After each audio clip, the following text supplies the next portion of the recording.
যেহেতু তারা 3 পিস দিছিল, পরবর্তীতে আবার 3 পিস খেয়ে গেছে। তো এখানে পেনাল্টি তো একটা খেলারই অংশ না। রোনালদোর একটা বিশ্বকাপ হচ্ছিল পাওয়া দরকার আছে। তো মূলত কালকে যে ম্যাচটা ছিল কেপ ভার্দে, মনে করেন যে আমি আর্জেন্টিনা সাপোর্ট করলেও তো কোনো দলকে আমি সেভাবে ছোটভাবে দেখি না, কারণ খেলার মধ্যে হার জিত থাকতেই পারে। খেলার মধ্যে হার জিত থাকতে পারলে তো মনে করেন যে কেপ ভার্দে ভালো খেলছে, তাদের ফার্স্ট ওয়ার্ল্ড কাপ ছিল, সেই হিসেবে তারা তুলনামূলক অনেক অনেক টিম থেকে বেটার করছে।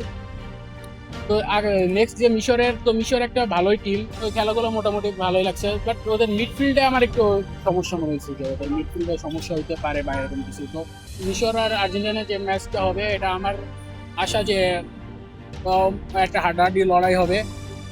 তো অঘটন হইতে পারে যদি মনে করেন যে আমার আর্জেন্টিনার যে ডিফেন্সে আমি ফার্স্ট যে ম্যাচটা দেখছিলাম, ফার্স্ট ম্যাচটা যে মেবি আলজেরিয়ার সাথে ছিল, আলজেরিয়ার সাথে, তো আমি এখানে দেখছিলাম যে ডিফেন্সে অনেকগুলো মিস পাস ছিল, বা অনেকদিন ধরে প্র্যাকটিস ছিল না, বা কোনো বড় ধরনের ম্যাচ খেলতে পারে নাই। তো এই জন্য ডিফেন্সের দিকে ল্যাকিংস ছিল, বাট আস্তে আস্তে সেটা গ্রো করছে। এখন মেসি যখন খেলছে তখন আর্জেন্টিনার প্লেয়ার্সরা কিন্তু মেসিকে হচ্ছিল আপনার বল পাস ট্রাই বেশি করছে, কারণ তার last world cup. Three piece বলতে কি, যেটা নিয়ে থ্রি পিস বলে যে 18 সালে ক্রোয়েশিয়া 3 গোল দিছিল, কিন্তু 22 সালে কিন্তু ক্রোয়েশিয়াকে আর্জেন্টিনা সেই 3 গোল ফিরাই দিছে।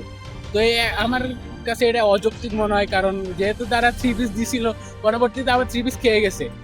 তো এটা আমার কাছে যুক্তিগত মনে হয়। তো অনেকেই বলে যে পেনাল্টি নিয়ে তারপরে বিশ্বকাপ জিতছে। তো এখানে পেনাল্টি তো একটা খেলারই অংশ না, তো এটাকে খেলার বাইরে বা এটা নিয়ে কোনো মজাটা ঠাট্টা করার তো কোনো বিষয় না। এখন আশা আছে যে রোনালদো কিন্তু মেসির মতন একটা ভালো প্লেয়ার, আমি তাকে হেড দিচ্ছি না, সে যথেষ্ট ভালো খেলে। তার হচ্ছিল টপ স্কোরিং, সে হচ্ছিল একজন টপ স্কোরার বা ভালো মাপের হচ্ছিল স্ট্রাইকার। তো এটা নিয়ে কথা হচ্ছিল, এবার রোনালদোর একটা বিশ্বকাপ হচ্ছিল পাওয়া দরকার আছে, বা সে যদি চেষ্টা করে সেটা পারবে, কিন্তু তার টিম সাপোর্টও লাগবে।